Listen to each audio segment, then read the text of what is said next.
เอาแนวพันธุ์ที่งามเลือกเอานะแนวพันธุ์นี่แหละแนวพันธุ์แนวพันธุ์คันแนวพันธุ์คอมันห่างกันชำนี่แล้วบ่เอาคอมันติดแบบนี้ปลูกเนี่ยเขาเอายาวใน20 เส้นเอาที่ปลูกนี่เฮาปลูกแบบธรรมชาติเฮา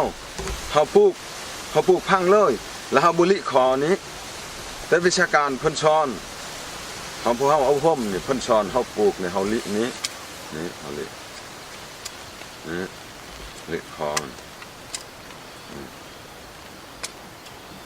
เฮาจงชำนี้วิธีปลูกนี่ปลูกในนี้วิธีปลูก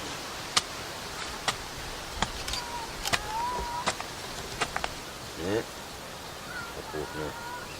วิชาการเพิ่นสอนนะถ้าว่าเฮาเฮ็ดนี่มีหัวมันลาย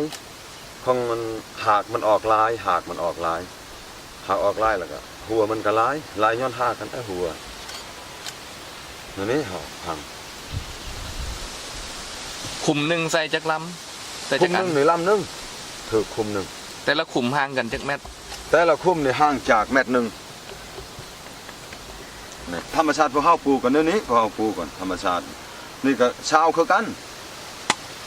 ธรรมชาติพวกเฮาทมมดธรรมชาติปลูกกันนี้ธรรมชาติปลูกนี่ธรรมชาติปลูกนี่เพิ่นสอนอันนี้แต่พ้นได้รับนี่ตัวนี้ละลายกว่านี่ตัวนี้ของเฮาคอมันเฮาลิออกแล้วมันหากมันออกลายตัวนี้หากออกบ่ลายตัวนี้ได้ลายปานไหนสมมติว่าตัวนี้นี่ต้นนึงนี่3 โลตัวนี้มัน6 โล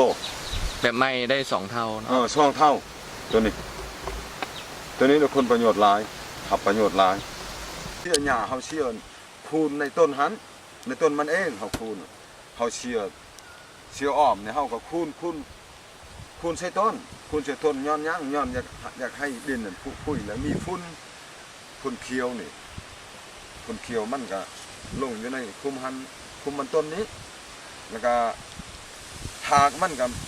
นออกกันง่ายมันดินแบบบ่แข็งมันออกง่ายแล้วก็หัวมันใหญ่ตัวนั้นมันพิเศษตัวนี้แนวนั้นแนวพิเศษของธรรมชาติคิดน้อยไปนะ